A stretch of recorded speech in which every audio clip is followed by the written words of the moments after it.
Good morning, ladies and gentlemen, and welcome to the FrontView REIT in Q1 2025 earnings call. At this time, all lines are in listen-only mode. Following the presentation, we will conduct a question-and-answer session.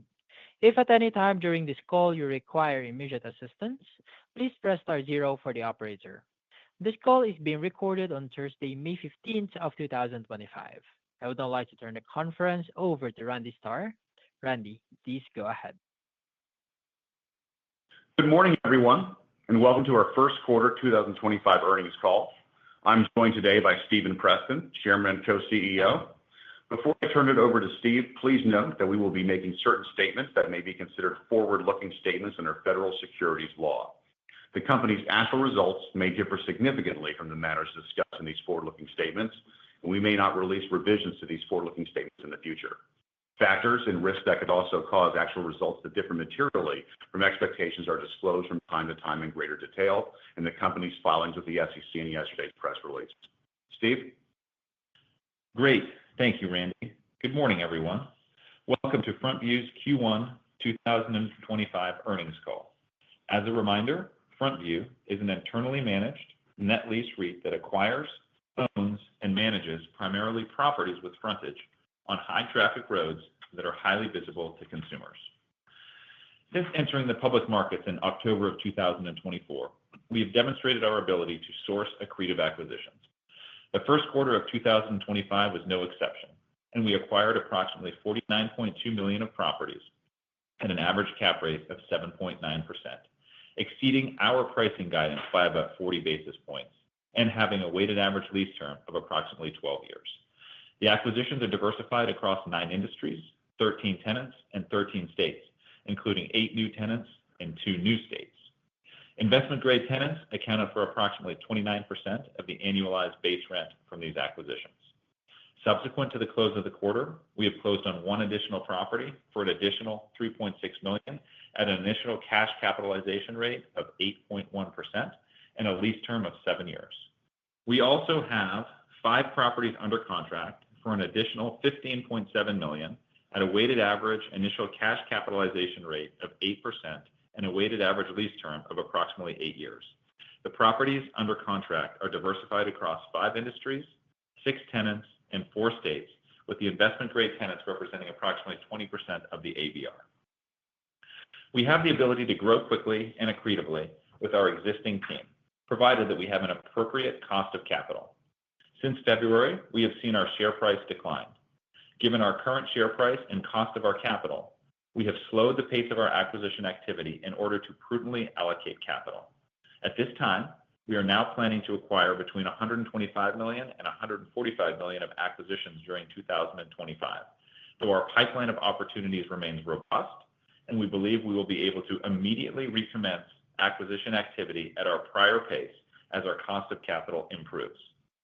We still believe we will acquire above the 7.5% cap rate mark through Q2 and into early Q3, and although our current cost of capital is challenging, we believe we are acquiring frontage assets at historically elevated cap rates and accordingly believe it is in the best interest of the company to continue to acquire assets at these pricing levels, albeit at a slower pace. As of March 31st, 2025, we had approximately $141 million of liquidity, comprised of availability under a line and our existing cash balance.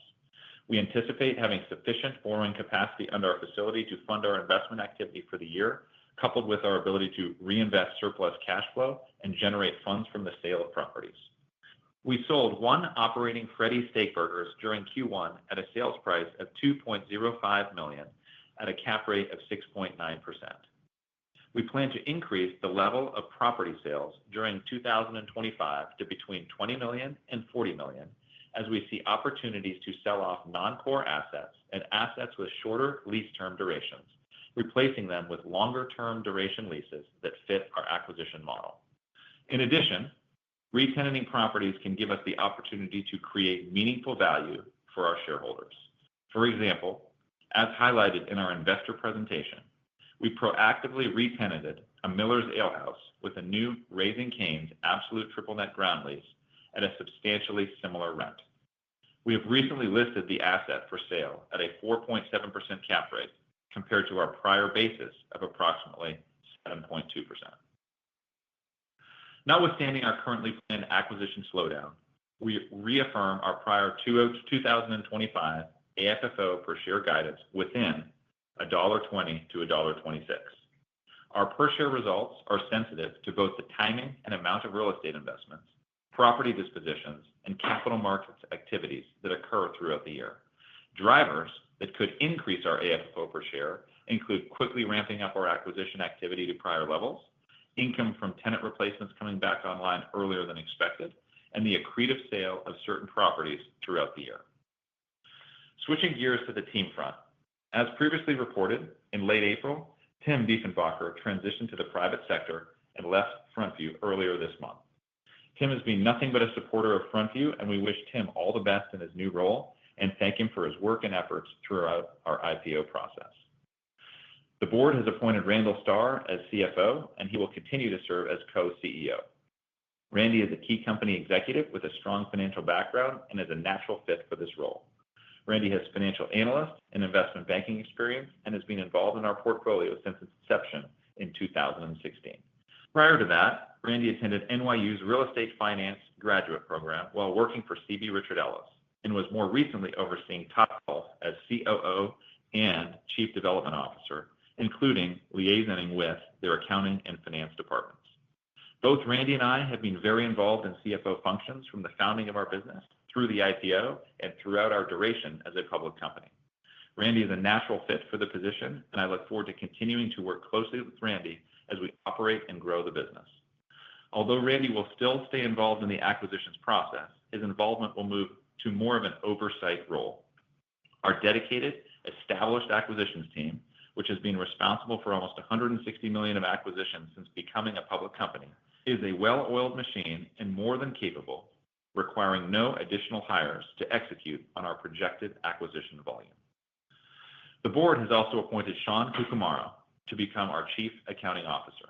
Sean is exceptionally capable and seasoned with Big Four public accounting firm experience, almost 19 years in the space, and has been integrally involved in overseeing FrontView's accounting since 2018. On the portfolio management front, we previously reported 12 properties in which the tenants were either bankrupt or not paying rent. These 12 properties represented approximately 4% of year-end 2024 ABR, and the tenants were predominantly in the casual dining restaurant space.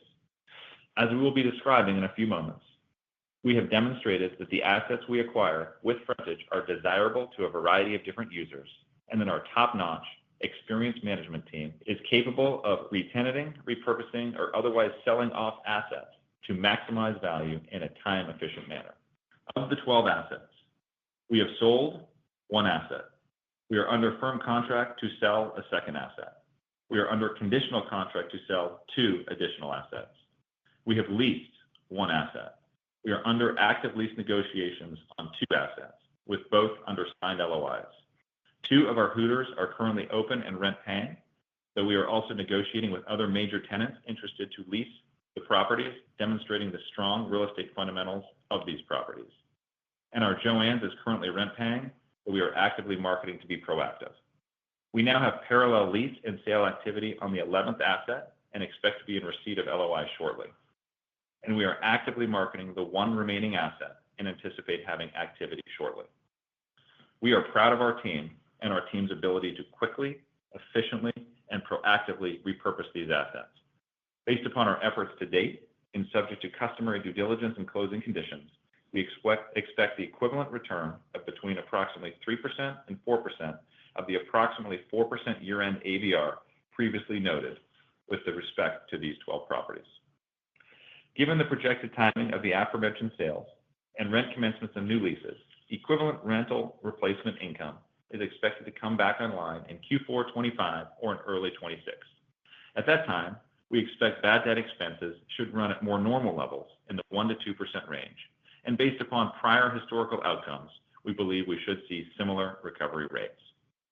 With respect to our watch list, we were hit with a perfect storm earlier this year. As those tenants roll off the watch list, we do not see any major additions at this time. Burger King has been in the news recently as a large franchisee for Burger King filed for bankruptcy. However, we do not have any properties leased to this operator. We own 3 freestanding Burger King restaurants and 2 gas convenience stations with operating Burger Kings as part, all at low rents, and all of our Burger King restaurants are open, operating, and current on rent. Additionally, although Applebee's has reported recent store closings, our 3 Applebee's are open, operating, and current on rent. We have very good clarity into 2025 renewals. At this time, we expect 3 tenants not to renew this year, one of which is a Walgreens that we previously mentioned that now has leasing and purchase interest. The other 2 are leases for small properties that have not yet expired. We are already negotiating a contract to sell one of the assets and are in active negotiations to lease the other asset, so we do not expect any meaningful downtime for these 2 assets. Moving now to the portfolio highlights. Our portfolio continues to perform well. As of March 31st, 2025, our portfolio consisted of 323 freestanding properties with an average remaining lease term of over 7 years. We are heavily diversified across 37 states and 117 metro areas. We are pleased to keep a very diversified portfolio with limited exposure to any one tenant. At quarter end, our largest tenant exposure was about 3.1% of ABR. While our occupancy rate at the end of Q1 2025 ticked down slightly to over 96%, it is expected to return to more normalized levels once the replacements have taken occupancy. Rental collections on contractual rent were strong at approximately 99.5% for the period.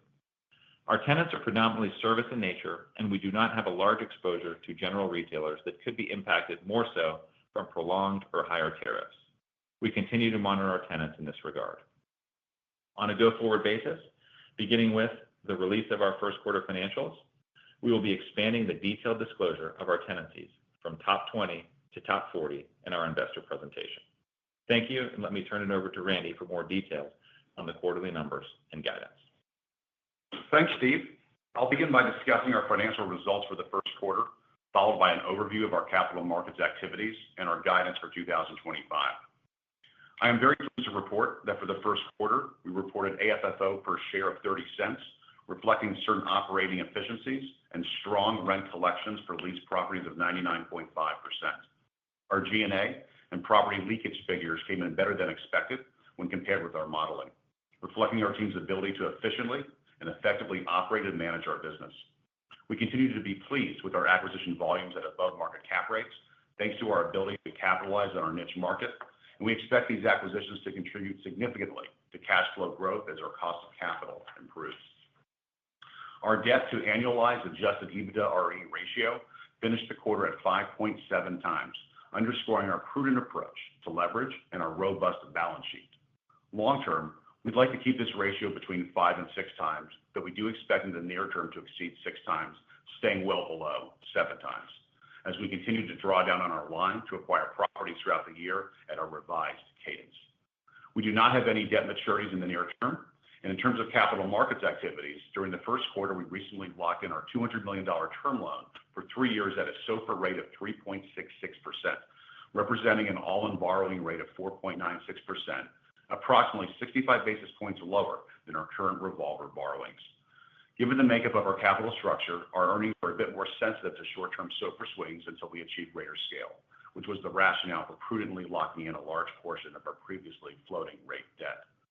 Looking ahead to the remainder of 2025, we are reaffirming AFFO per share guidance within the range of $1.20 to $1.26. Key assumptions for fiscal year 2025 underlying this guidance include net real estate acquisitions totaling between $125 million and $145 million, property dispositions ranging from $20 million to $40 million, non-reimbursed property and operating expenses projected between $2 million and $2.6 million, maintaining a previously disclosed bad debt expense of between 2% and 3% of cash NOI. This figure includes the 7 of the 12 previously disclosed tenants that are allocated to 2025. Total cash, general, and administrative expenses estimated between $8.9 million and $9.3 million. Our AFFO guidance affirmation is driven by our inherent ability to source and acquire assets at above-market cap rates, prudently recycle existing assets from our granular and diversified portfolio with new replacement properties, and effectively and efficiently managing our property leakage and G&A expenses. As Steve mentioned, our disciplined underwriting and sourcing of assets outside the competitive public REIT landscape are key differentiators. We remain committed to returning capital to shareholders. Our board has declared a quarterly dividend of 21.5 cents per share for the first quarter that we believe appropriately balances shareholder returns with reinvestment into growing our portfolio. Thank you for your attention. And with that, we'll turn it back to the operator for the Q&A portion of our call today.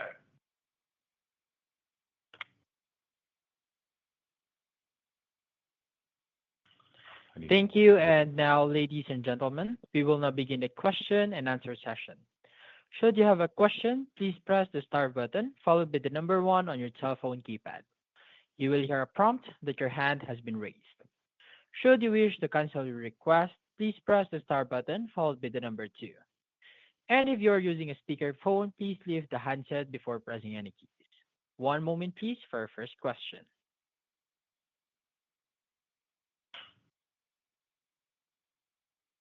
Our first question comes from John Kilichowski from Wells Fargo. Please go ahead. Thank you. Good morning.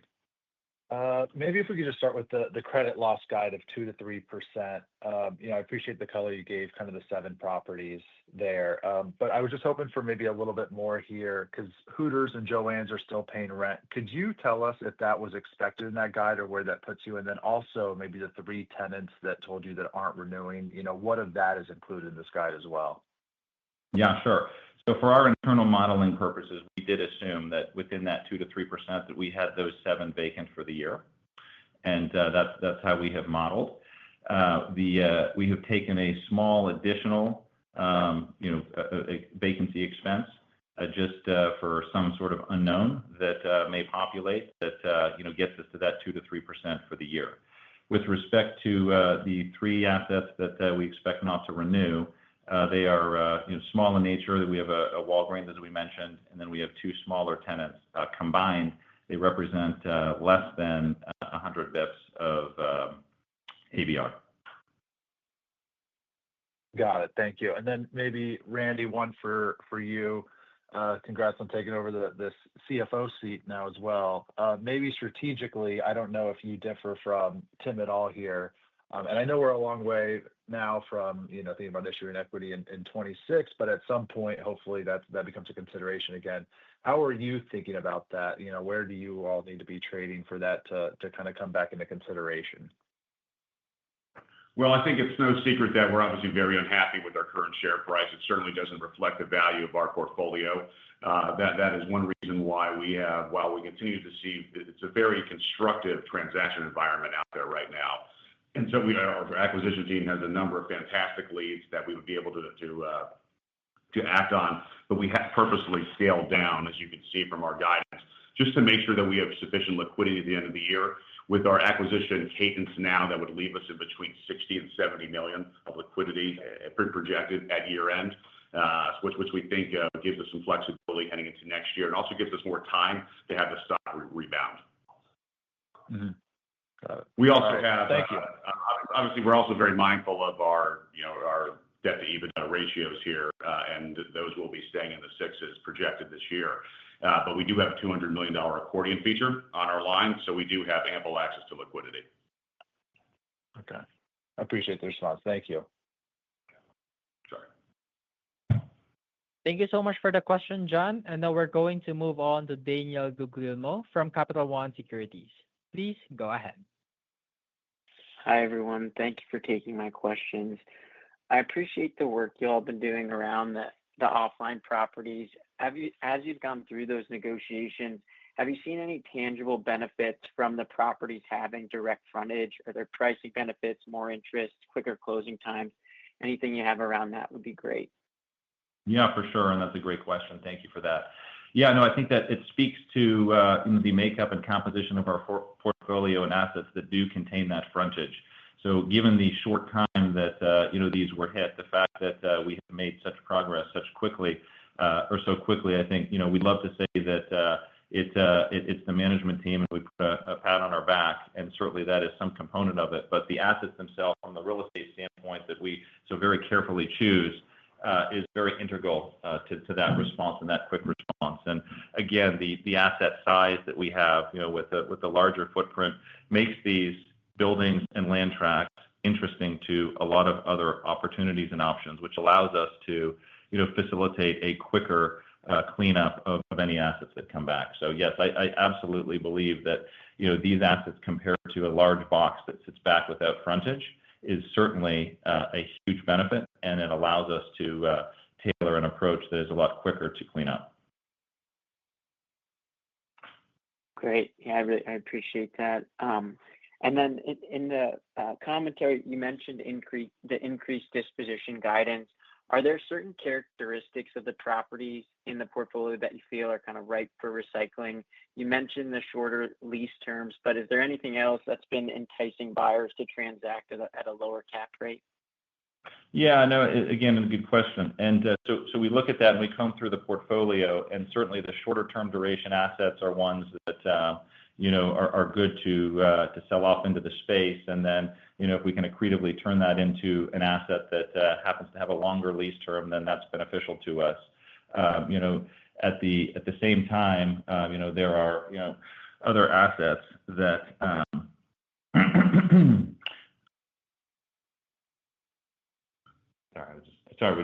just lost my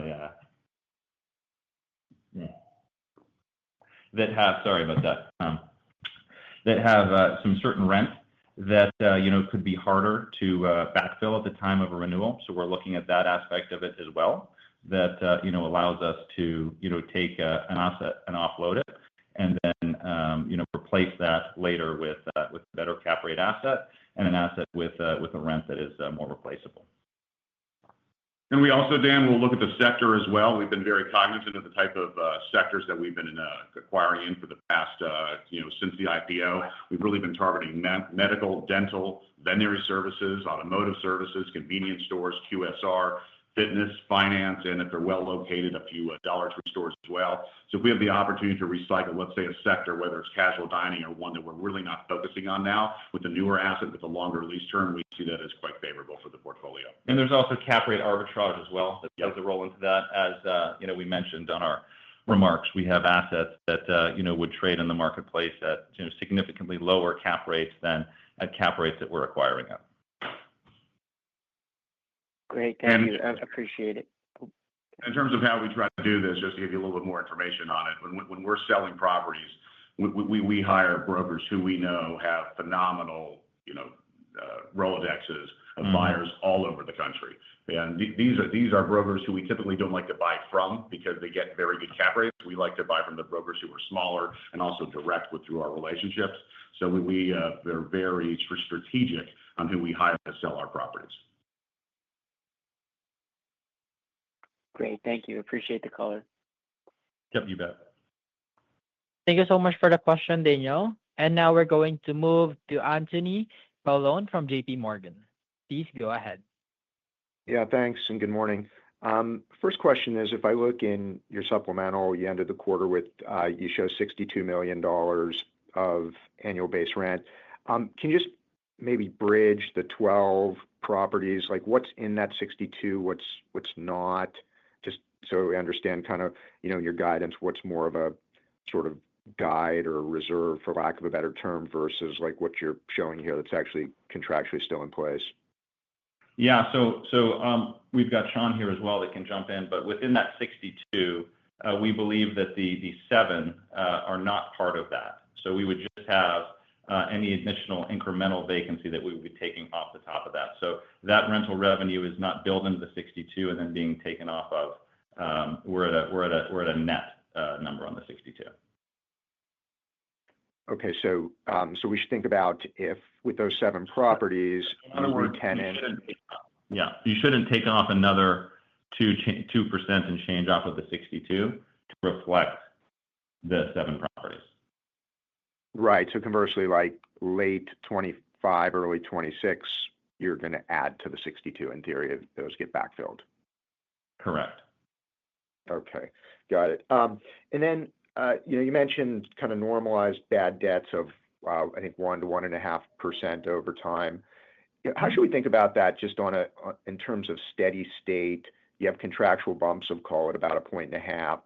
So, what do you think the steady state recovery of that 1 to 1.5 bad debt number is net against sort of the organic growth rate?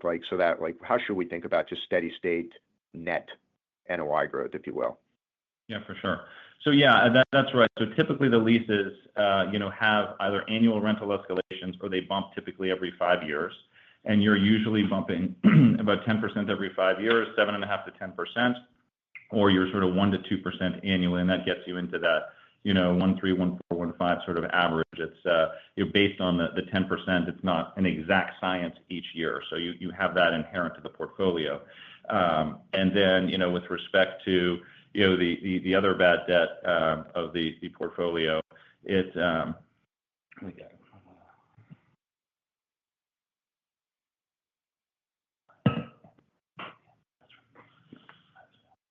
We recover about 75%. Yeah. We recover about, I would keep the recovery about the same, about the 75 to 100% based upon our historical recovery rates. Okay, got it.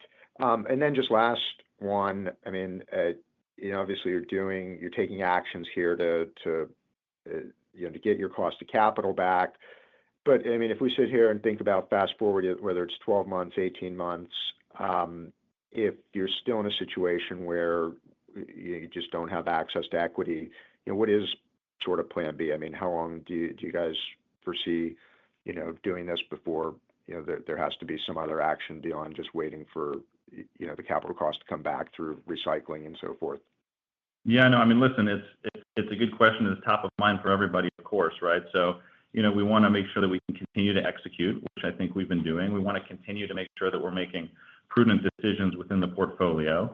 I think that we've demonstrated that we've got the resiliency of the portfolio, certainly based upon the quick and successful re-tenanting of the 12 assets we've mentioned. And then ultimately, we want to make sure that we can recycle assets accretively. So we do have that option. If we get back and we get to a point where we're sitting a couple of quarters down the road and we're still sitting at a stock price that looks the way it does today, you have to take a position that you start to look at M&A and other options for the company. But all along the road, we're going to continue to make the best decisions and then make the best responses for the business. Okay, appreciate that. Thank you. Thank you for the question, Anthony. And for our next question, we're going to move on to Jana Gillen from Bank of America. Please go ahead. Thank you and good morning.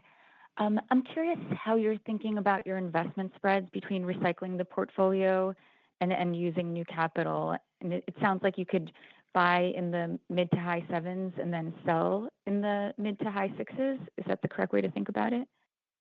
Yeah, I think it's going to look like when you kind of see a blended average of the assets that are going to come offline versus through sales. I think you're going to see a blended average. So yeah, we are seeing that that's accretive. We have some, as the case of the Raising Cane's that we mentioned, that will be below that 6.5. There are other non-core assets that you think that will be slightly elevated beyond the 6.5. But yeah, I like to see.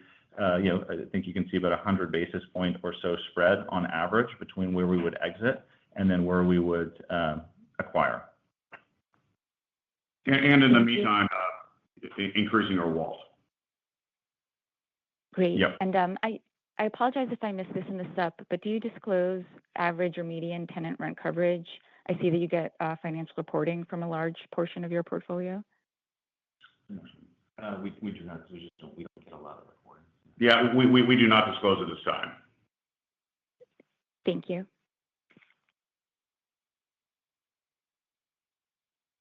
Thank you so much for the question, Jana. And since there are no further questions at this time, please continue, Steve.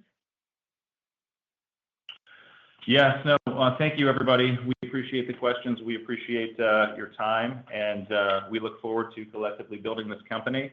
And, we hope for improved share price as we go, but we're going to continue to make the right prudent decisions for this business. And we'll be at NAREIT, and anyone that would like to sit down and visit, we're going to be there and welcome the opportunity. Thank you all. The conference is now concluded. Thank you for attending today's presentation. You may now disconnect. Thank you, everyone.